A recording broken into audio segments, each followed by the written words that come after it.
Hey, Vaquero Nation, DJ Caliche Kid.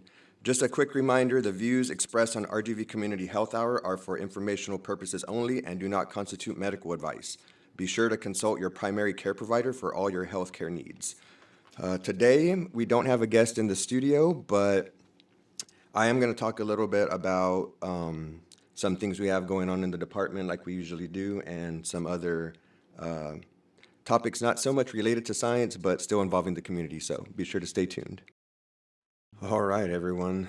Thanks for staying tuned in. And like I mentioned before the music break, I don't have a guest in studio today, but this does give me an opportunity to talk a bit more about my experiences in Arizona and Colorado earlier this month for the science conferences that I attended.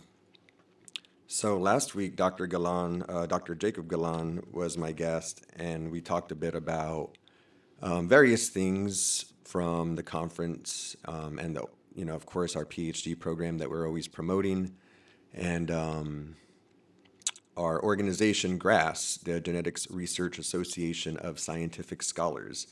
So with that, I guess I'll stick with that for now, before jumping into the conferences. But yesterday, we had our third and final GRASS meeting of the semester.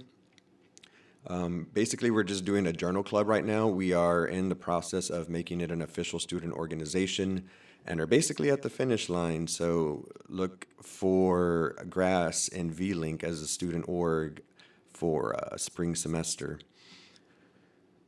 But with our journal club, basically we get together, review a scientific paper, just talk about it and kind of get into that rhythm of reading and reviewing, trying to understand these sometimes difficult, scientific papers. And yesterday was a special session, I guess you could say, because we got to show other students some pictures from what we did in Colorado. So leading into that, I was in Arizona by myself. I mean, some other people from the university did go, but none from my department.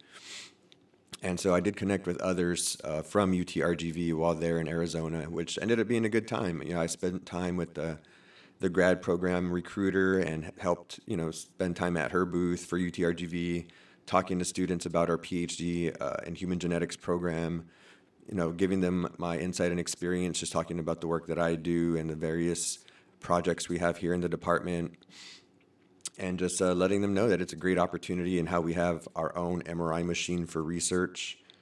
So it was a lot of fun to network and talk to undergrads. So that event, it's called SACNAS. It stands for the Society for the Advancement of Chicanos and Native Americans in Science. And so basically, there's a huge conference every year where thousands, and I think it's over 10,000 people attended this year. And most of them are undergrads, or a lot of them are undergrads anyway, and they go there and they learn about various graduate programs or job opportunities. You get to go to sessions and get insight from other, experienced professionals. And one of my favorite moments at that, so even though I'm studying human genetics, I'm a huge science a space nerd, and I watch PBS Space Time religiously on YouTube. And one of the booths they had at that conference in Arizona was a LIGO booth, which is the Laser Interferometer Gravitational Wave Observatory. Basically, they're massive events that happen in the universe, like black holes smashing together, two of them, forming one that sends ripples throughout the universe. And now we can detect those ripples here on Earth with these incredible devices. I guess, they're basically, it's an L. There's one, I want to say, in Louisiana, and there's one in Washington State. So I think they're 2-kilometer-long arms, which is a little bit over a mile.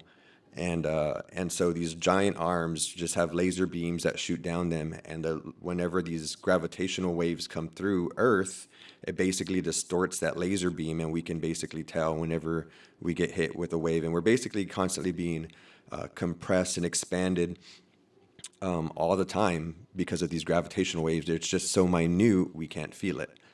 And so, so I was hanging out at that booth, And I know so much about it because, like I said, it fascinates me. And so I was hanging out at the booth, getting ready to talk to one of the people, there in terms of being, I guess,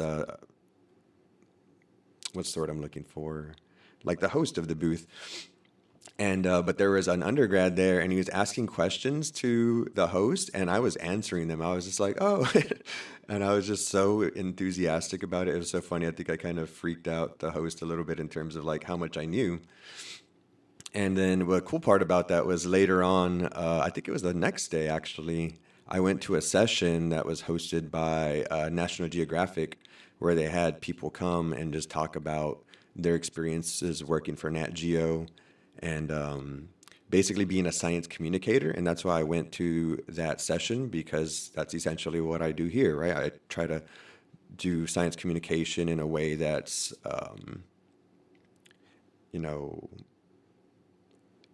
in a way that the general public can absorb. And unfortunately, the earlier shows this semester, we only had one mic. So whenever Dr. Galan here was saying apoptosis and these various other scientific terms, I couldn't kind of interrupt him like I did last week. If you tuned in last week, I was trying to, make it digestible for our non-science listeners. And so, yeah, it was just good to go to that session, hear them talk about their experiences, pursuing their PhD, and then trying to decide what to do after. And then part of that session was that gentleman that was hosting that LIGO table. And so just to hear him talk about his journey of working there, I think he said from the late 90s, he's been working in that area and on that project for like 20 years, 20 plus years. I want to say he started as like an undergrad with an internship there or something, or maybe that was his first job after getting his bachelor's degree, and then of course continuing his education while working there. But it was really remarkable to network and get to talk to people. I got to talk to a lot of people from NASA, which was really one of the highlights of my trip, because as I've mentioned before, I have astronaut dreams and goals. And so being able to talk to them really reaffirmed something that I already kind of feel in my heart. I know in my heart of hearts that I have the mental and physical ability to do the job. It's just trying to get them to, recognize, and of course, I still have to. I meet the minimum qualifications, but I still have to work and go above and beyond, right? Because that's what the job requires. So, being able to talk to them about the application process, which is kind of a headache, but getting their insight and knowing that there's lots of opportunities for people at NASA. Even if you, like me, I'm fascinated with the space, and yeah, I'm in a PhD in human genetics program, so I do study science, but I know so much. Well, I can't say I know so much, but I know about astronomy and cosmology because of just it's something I enjoy learning on my own and watching YouTube videos on. So there's obviously lots of people like that find everything from this shuttle missions to SpaceX launching their rockets now. From different backgrounds that find it fascinating. So NASA was there just to say like, hey, look, obviously a lot of people, when you hear the word NASA, you think about science and engineering, but we need social media specialists, we need business people, we need administrative, employees. And so obviously they need the gamut of talent to help everything happen. And so, it's a multidiscipline, collaborative effort for regardless of the project. And so don't ever feel like you don't belong, is what they said. Apply and, just, it doesn't hurt. Like I've said it here before, don't be the one who slams the door on your own face. If you apply and they don't accept you, it's a different story, but don't be your own barrier to that success and getting that stuff done. So with that said, going into another commercial break, and then I'll be back to talk some more about those conferences and some insights and things I got to do. Stay tuned. All right, everyone, now back to talking about these conferences. And so in terms of Arizona, a bucket list thing happened for me. So I am a huge fan of PBS Anything. Like I mentioned, earlier, I watch PBS Spacetime. You know, every time they drop a new episode, I'm probably one of the first couple thousand people to watch it if I can. And so I'm also a big fan of PBS NewsHour. I watch PBS NewsHour. I try to watch it every day. And my show, RGV Community Health Hour, is basically a play on PBS NewsHour. And so, and so when I watch PBS NewsHour, in the intro, they mention all the time the Walter Cronkite School for Journalism at Arizona State University. And so while I was there, I was like, man, I got to try to look this up and see how far it is. Well, it ended up being 10 minutes away from the hotel we were staying at. It's in downtown Phoenix. And so I went over there and I managed to get myself in the building because it takes a badge to get in. Got myself in the building, started to look around and, explore, see all the cool, like old news presses or the printing presses from the old newspaper days and all this, various equipment, broadcasting equipment. And so I was looking at the, what is it called? Kind of like the directory in terms of the building. And I saw on the fourth floor, it said like, broadcasting, PBS NewsHour or PBS, stuff. And so I went on the fourth floor and it was the most mind-blowing thing ever. I highly recommend anybody listening to this, if you ever are in Phoenix, Arizona, in the downtown area, go to this building and go to the fourth floor. So as soon as you walk off the elevator, I looked left. I didn't even look straight. I looked left. And there's behind a giant glass wall is like a lot of their broadcasting TVs in terms of the various station or like various programming being shown. And it blew me away. I was like, oh my God. I said it kind of loud and it was a quiet area. It was like I was the only one there and it's all glass. The reception area was behind glass too. And so it was like echoing. And I said, oh my God. And I was like, oh, I'm so sorry if that was loud. I said that, and then I, saw the receptionist there, and I was like, oh, I'm sorry if that was loud, but I'm just a huge fan of PBS Anything, and they had a bunch of Sesame Street characters and even little masks for kids to grab.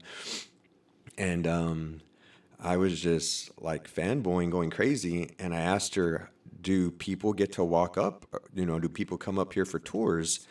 And she's like, yeah, people come up here all the time to check it out. And I was like, even behind those double doors? And she's like, no, that stays locked, but if you want, I can let you in. And I was like, oh, yeah, sure. And I thought she was going to let me in and go in with me and walk me around the back office area. No, she just opened the doors and let me in, and I got to give myself my own little private tour of of the PBS station. And, man, talk about like, I'm thinking about it now and I want to tear up. It was just one of the coolest things I've ever got to do, from going in and just seeing all that stuff, seeing their Emmys. They had Emmys in a like trophy case there with other awards that they won. And I was just like, oh my God, the Emmys. So I was like going crazy. And then when I got to go behind, those double doors, I got to see even more Emmys that weren't secure in cases, offices of people that I admire, Stephanie Sy and others, seeing all their cool Daniel Tiger and, Super Y and all these other great PBS shows that my daughters grew up watching. And of course myself, some of it too, right? Sesame Street and others. But it was just a really cool thing I got to do. And yeah, I'm just, like I said, I was just in awe of it all. And before I left, I asked them, I was like, hey guys, this has been I actually just crashed people's office because it was pretty dead. I'm thinking because it was, a holiday weekend with Dia de los Muertos and other things were going on too, I want to say. But anyways, it was really cool. And before I left, I just kind of crashed her office. I was like, hey guys, sorry I got let back here to give myself my own little private tour. I admire everything y'all do, but I just got to ask before I go. And I was actually getting ready to walk out. I was getting ready to leave, and I was like, you know what? Closed mouths don't get fed. I learned in business school, if you want something, you have to ask for it, right? And so I stopped myself, I backtracked, and I heard people talking, and so I just walked up, and I was just like, hey, I got let back here. I'm doing my own little private tour. Sorry to disturb you. And I was getting ready to leave. But before I go, I was just wondering if y'all had some stickers or a lanyard or something so I could just remember this cool thing I got to do. And of course, they were very gracious in helping me, and they ended up giving me a lanyard. So got the lanyard, walked out, admired the broadcasting area one last time, and said goodbye, after maybe 15, 20 minutes of just slowly meandering and just taking it all in. So it was really, really, like I said, and I had planned to do it too. I just didn't think I was going to get to do it at that level.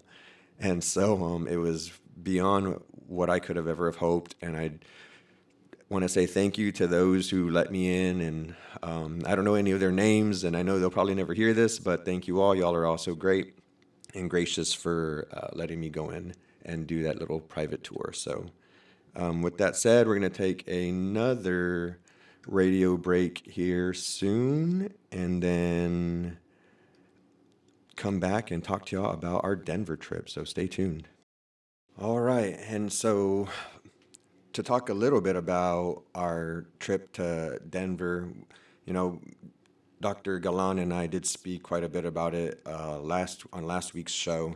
So I'm not going to delve too deep into it, but I want to just kind of reiterate with both trips. One of my highlights too of both trips was going to a Suns game in Arizona and then the Nuggets game in Denver when we were in Colorado. So I had never been to an NBA game ever, and so to go in back-to-back weeks and see Kevin Durant play and then go see Nikola Jokic play was just really awesome as a basketball fan.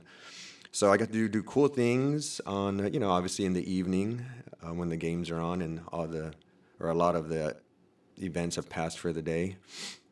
And so it was cool to do that. But for the Denver trip, for me, one of the highlights was actually getting to spend time more on a personal level with people that I work with, my classmates and I guess my mentors in the program. So it was cool to eat dinner with them and spend time with them in a non-work, non-science capacity and talk about other things not related to the stuff we do every day and just kind of use it as an opportunity to decompress. So that was the highlight of that trip for me. Of course, it was cool to network and talk to other people, present my poster, which was a poster of research from the department. The poster was titled Environmentally Driven Gene Expression Variation Influences NAFLD Risk in Mexican Americans. So basically, the gist of the poster is just to show that our environmental factors, like whether it's a personal choice like smoking cigarettes or something that's not our choice like the stuff they spray on our food to keep the insects and terrible molds and other environmental things away. So we get exposed to all these different things and in the environment, and it changes our genes, and it makes some genes work overtime, and it makes some genes work less or shut down completely. And so obviously the gene that is involved is of interest because if it's genes related to, like, for example, one of the genes on my poster was involved with liver metabolism and liver health. And so it's kind of a well-known biomarker for liver health. And it was implicated in the research done based on using what's called a fiber scan, basically using an ultrasound to look at how stiff livers are. So doing all this stuff was really cool. I got to present the work. I got to see others present their work and talk to them about it. Networking, talking to others from various organizations about postdoctoral opportunities after I graduate, even though my sights are set on NASA. But it was still good time. And so with that, I think the last little bit of time I have left here, I just want to talk about, again, really just positive reinforcement, right? So that was, leaving these conferences, kind of put a new spark behind me in terms of really wanting to triple down and work my tail off to make my, final dream happen in terms of one day, hopefully, reaching outer space. Whether it happens or not is a different story, but I know I'm going to enjoy the process the entire time. And so that's really, it's like they say, it's not the destination, it's the journey. And so you really need to enjoy the journey, whether that's whatever you're trying to pursue. And so, life is hard a lot of times. There's going to be ups and downs. And, for me, I had two older professionals who I look up to tell me before I left about how I inspire them.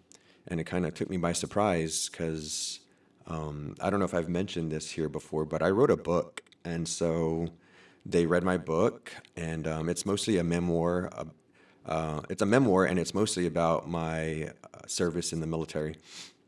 And so, just to hear them tell me about their hardships they're going through, but then, they think about what I wrote, and it, helps to push them to keep moving forward because, things are tough a lot of times for a lot of us, and it's easy to, quit, or I wouldn't say it's easy to quit because a lot of people don't want to quit.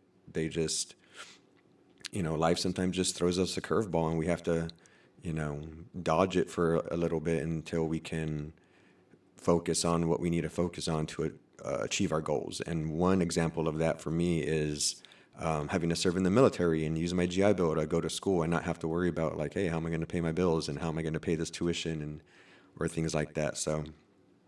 So my military service is what kind of set me up for this academic journey that I've been on. And it has had its rough patches. When I got my bachelor's degrees in chemical engineering and chemistry, I wasn't able to get a job right away, even though I had years of research experience. And it took a pandemic to kind of make that all happen. And so, it's just, there's highs and lows. And one thing I've learned is, whenever we're afraid to do something, a lot of times we make it out to be worse than it really is. We kind of add these additional layers of like fear and anxiety and angst to something we need to do. And then when we do it, a lot of times I feel like anyway, it's like, man, that really wasn't that bad. I made it out in my head to be way worse than it actually turned out to be. And a lot of times whenever I think something's going to be great and, really, you get good news, right? It's nice to get good news. And then that high from the good news sticks around for half a day, maybe if you're lucky, a week. And then life comes back at you. And then you have to deal with the other side of that coin. And so this semester was a bit tough for me because of various situations. But these trips, like I said, have kind of, and really, I think it was more the sessions and the time I got to spend and talk to people from NASA. Really, reaffirmed something I know that I can do, and so I'm looking forward to working hard and getting it done. And so, with that, I'm going to end with a little bit of news, and then play one last song to end out this episode of RGV Community Health Hour. Excuse me. So the news I want to read is just about a new cancer health disparity research center that is going to be opening up here at UTRGV. So it says here, UTRGV has received an $18.4 million grant from the NIH, the National Institutes of Health, to establish the Rio Grande Valley Cancer Health Disparity Research Center. The center announced today during a press conference aims to reduce cancer health disparities in underserved Hispanic communities. I'm going to skip this next part. The valley is home to more than 1.3 million residents and has some of the highest rates of liver, gallbladder, stomach, and cervical cancers in the nation. The predominantly Hispanic population also bears a disproportionate burden of chronic liver diseases, including non-alcoholic fatty liver disease, NAFLD, and hepatocellular carcinoma, HCC. And like I mentioned earlier, the research I presented in Denver had to do with NAFLD. And